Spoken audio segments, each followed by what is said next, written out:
Hello అండి. అందరికీ నమస్కారం. Welcome back to our channel. మనకు తెలంగాణ రాష్ట్రంలో ఇందిరమ్మ ఇళ్లకు సంబంధించి L1, L2, L3 కేటగిరీస్ వైస్‌గా డివైడ్ చేయడం అయితే జరిగిందనమాట. అందులో L2 కేటగిరీ వాళ్ళు ఎక్కువ మంది లబ్ధిదారులు ఉండడంతో వాళ్ళలో కొంతమందికి మనకు గత ప్రభుత్వంలో ఇచ్చినటువంటి డబుల్ బెడ్‌రూమ్ ఇల్లు ఏవైతే ఉన్నాయో అవి ఇప్పటికీ చాలా వరకు ఒక 20,000 ఇల్లు వరకైతే పూర్తి చేసున్నారనమాట ప్రస్తుతం వరకు. వాటిలో ఈ L2 కేటగిరీలో ఉన్నటువంటి వాళ్ళకు కొంతమందికి ఈ ఇల్లు అనేటువంటి వాటినైతే ఇస్తాము అని సీఎం రేవంత్ రెడ్డి గారైతే చెప్పడం అయితే జరిగింది. ఇక తాజాగా ఈ L2 కేటగిరీలో ఉన్నటువంటి వాళ్ళకు మాత్రమే ఇస్తామని చెప్పారు కాబట్టి వీళ్ళలో కూడా కొంతమందైతే అనర్హులనైతే గుర్తిస్తూ ఉన్నారనమాట. ఈ డబుల్ బెడ్‌రూమ్ ఇళ్ళకు సంబంధించి. ఓకేనా? అయితే ఈ డబుల్ బెడ్‌రూమ్ ఇల్లు అనేటువంటిది ఎవరెవరికి ఇస్తారు? ఎవరెవరికి ఇవ్వరు? ఏ తేదీ నుంచి మీకు ఈ డబుల్ బెడ్‌రూమ్ ఇల్లునైతే పంపిణీ చేస్తారు. ఆ వివరాల గురించైతే మీకు క్లియర్ కట్‌గా చెప్తాను. నెక్స్ట్ వచ్చేసి మనకు ఇందిరమ్మ ఇళ్ళకు సంబంధించేసి మరికొన్ని అప్డేట్స్ కూడా తాజాగా రావడం అయితే జరిగిందనమాట. మార్చి 10వ తారీఖు కల్లా ఇండ్ల గ్రౌండింగ్ పనులనేటువంటిదైతే పూర్తి చేయాలంటూ మనకు అధికారులైతే కసరత్తయితే చేస్తున్నారనమాట. అయితే దాని తర్వాత మనకు ఈ యొక్క ఇళ్ళకు సంబంధించేసిన బిల్ అనేటువంటిదైతే అప్రూవల్ పెట్టుకున్నట్లయితే అమౌంట్ అనేటువంటిది పడడం అయితే జరుగుతుందనమాట.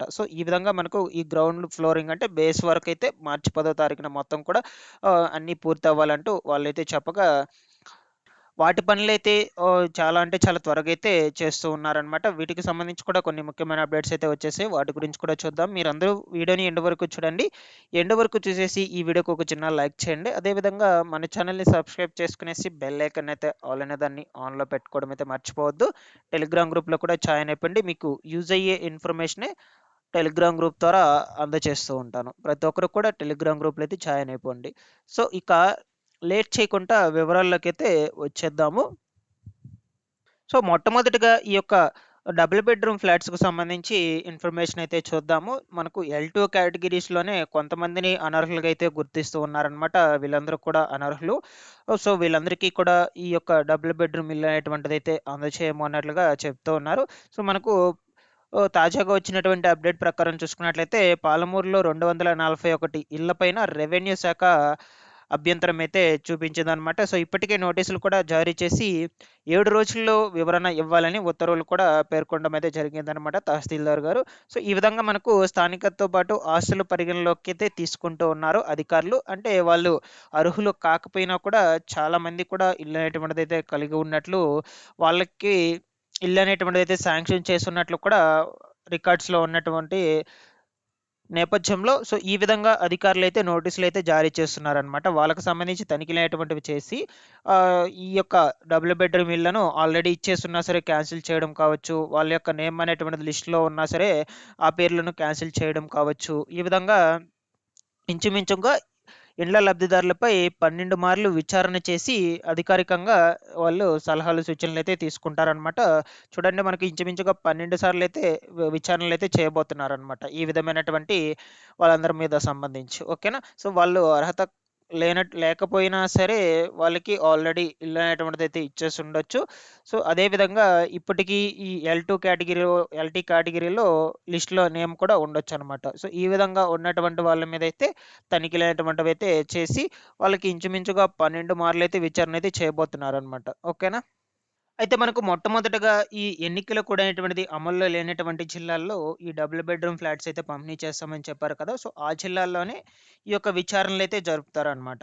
మనకు ఉన్నదానికంటే రికార్డ్స్ ఉన్నదానికంటే ఎక్కువగానే ఇల్లు అనేటువంటిదైతే నిర్మించి పంపిణీ చేపిస్తున్నారని ఆరోపణలైతే రావడంతో మనకు వాటన్నిటిని కూడా క్యాన్సిల్ చేసేందుకైతే ఈ యొక్క విచారణలైతే జరుపుతూ ఉన్నారు. ప్రస్తుతానికైతే ఇవి ముగిసిన తర్వాతనే ఈ డబుల్ బెడ్‌రూమ్ ఇల్లు అనేటువంటిదైతే పంపిణీ చేయడం అయితే జరుగుతుందనమాట. అదే విధంగా నెక్స్ట్ వచ్చేసి మనకు ఈ యొక్క ఇందిరమ్మ ఇళ్ళకు సంబంధించి చూసుకున్నట్లయితే, ఇందిరమ్మ ఇండ్ల గ్రౌండింగ్ పనులనేటువంటివైతే వీలైనంత త్వరగా పూర్తి చేయాలంటూ అధికారులకైతే ఆదేశాలు జారీ చేయడం అయితే జరిగింది. ఇందిరమ్మ ఇళ్ళ గ్రౌండింగ్ పనులనేటువంటివి వెంటనే పూర్తి చేయాలంటూ కలెక్టర్లకు ఆదేశాలు జారీ చేశారనమాట.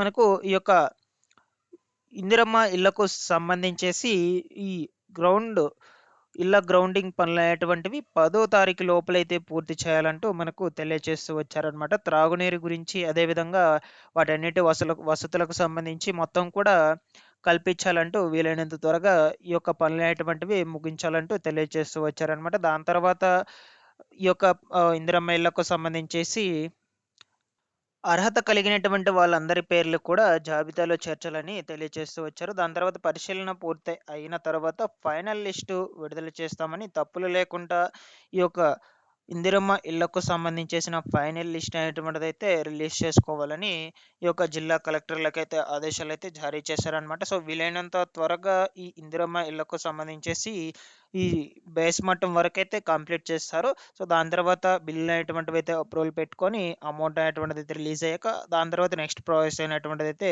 చేస్తారనమాట. ఓకేనా? సో, మనకు ఇంకా ఇందిరమ్మ ఇళ్ళకు సంబంధించేసి ఎప్పటికప్పుడు వచ్చినటువంటి లేటెస్ట్ అప్డేట్స్ మొత్తం కూడా మన ఛానల్ నుంచి అయితే తెలియజేస్తుంటాను. ప్రతి ఒక్కరు కూడా మన ఛానల్‌ని సబ్స్క్రైబ్ చేసుకోవడం అయితే మర్చిపోవద్దు. అదే విధంగా ఈ వీడియోకు ఒక చిన్న లైక్ చేసేయండి.